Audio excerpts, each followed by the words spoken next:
পুষ্টিবিদ আয়েশা সিদ্দিকা ম্যামের কথা অনুযায়ী তৈরি করা এই খাবারটি বাচ্চাদের দ্রুত ওজন বৃদ্ধি এবং মেধা বিকাশে সহায়তা করবে।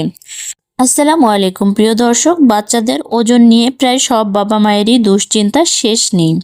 তাই যেসব বাচ্চাদের ওজন কমে যাচ্ছে বা বাড়ছে না, তাদেরকে যদি এই রেসিপিটি ফলো করে খাওয়ান তাহলে দ্রুত ওজন বৃদ্ধি পাবে এবং তাদের মেধা বিকাশ হবে। তো প্রথমে চুলায় আমি প্যান বসিয়ে এর মধ্যে দিয়ে দিচ্ছি 1 চা চামচ পরিমাণে ঘি। আপনারা চাইলে বাটারও ব্যবহার করতে পারেন। এবার এই ঘিটা গরম হয়ে আসলে এখানে দিয়ে দিচ্ছি 2 টেবিল চামচ পরিমাণে সুজি। আপনারা আপনার বাচ্চার চাহিদা অনুযায়ী এখানে সুজিটা ব্যবহার করবেন। আমি এখানে দোকানের কেনা সুজিটা ব্যবহার করেছি। ঘিয়ের মধ্যে আমি সুজিটা কিছুক্ষণ ভেজে নিয়েছি। এরপর দিয়ে দিচ্ছি এখানে 1 টেবিল চামচ পরিমাণে ওটস।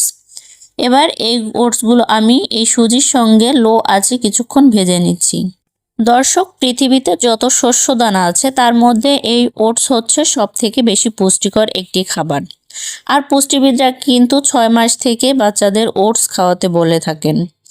এই তো কিছুক্ষণ ভেজে নেওয়ার পরে এর মধ্যে আমি অ্যাড করে দিচ্ছি পরিমাণ মতো নর্মাল বিশুদ্ধ খাবার পানি। তবে আপনারা চাইলে এখানে গরুর দুধটাও ব্যবহার করতে পারেন যদি আপনার বাচ্চার বয়স 1 বছর প্লাস হয়।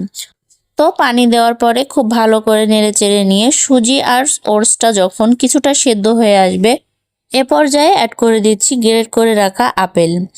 আপেলে রয়েছে প্রচুর পরিমাণে ভিটামিন সি এবং ফাইবার, যা বাচ্চাদের রোগ প্রতিরোধ ক্ষমতা বৃদ্ধি করে এবং ব্রেন ডেভেলপমেন্টেও সাহায্য করে। তারপরে খুব ভালো করে নাড়াচাড়া করে নিয়ে দিয়ে দিচ্ছি সামান্য একটু পরিমাণে মিশ্রি। আপেল যেহেতু মিষ্টি একটা ফল, তাই আপনারা চাইলে মিশ্রিটা স্কিপ করেও যেতে পারেন। আর 6 মাস পর থেকে বাচ্চাদের প্রথম সলিড হিসেবে সব থেকে সহজপাচ্য ফল হচ্ছে আপেল। এই তো 7 থেকে 8 মিনিট রান্না করে নিয়েছি। এবার এই খাবারটি কিন্তু একদম তৈরি হয়ে গেছে। দর্শক, এই খাবারটি আপনারা 6 মাস পর থেকে বাচ্চাদেরকে খাওয়াতে পারবেন।